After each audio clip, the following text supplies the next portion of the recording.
There was a council house waiting for me when I had Ryan. There was a welfare state. I never put in the system before I took out. I was on income support before I'd even paid a penny of tax.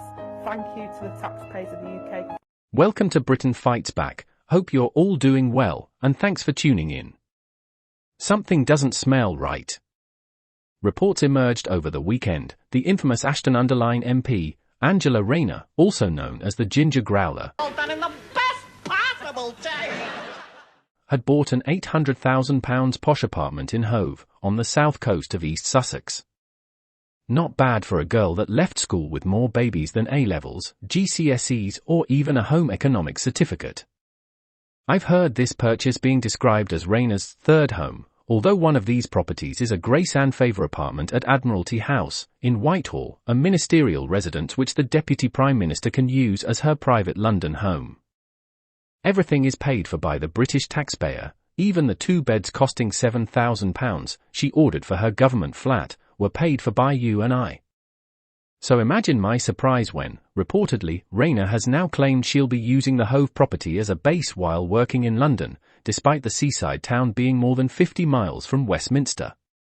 Something smells foul. According to the Evening Standard, MPs are getting as much as £22,000 a year in expenses, designed to help towards the cost of owning a base to work from in or near London. So claiming her plush new pad in Hove is her London residency when working, means the public pay her council tax, all bills, that's electric, gas, water, travel expenses to and from work, and, one would expect, her furniture. Here's the crunch, she also got £40,000 off her stamp duty. How, I hear you ask? Well, she sold her share of what she claimed was her main home in Ashton-under-Lyne, which is her constituency, before buying the new pad. As reported by The Telegraph, this meant she was exempt from forking out an eye-watering £70,000 in stamp duty on what would have been a second home. Shadow Foreign Secretary Priti Patel said, Angela Rayner, Britain's Deputy Prime Minister, is a hypocrite and a freeloader. She wants everyone else to pay higher taxes on family homes but doesn't want to pay it herself.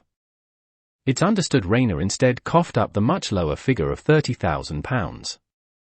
She told Brighton and Hove Council the new flat was a second home for council tax purposes, which of course is paid for by you and me.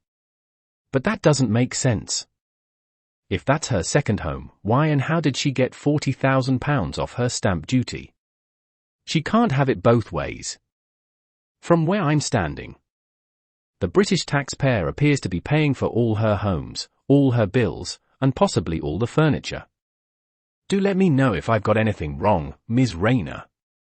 A spokesman for the Deputy PM said, the Deputy Prime Minister paid the correct duty owed on the purchase entirely properly and in line with all relevant requirements.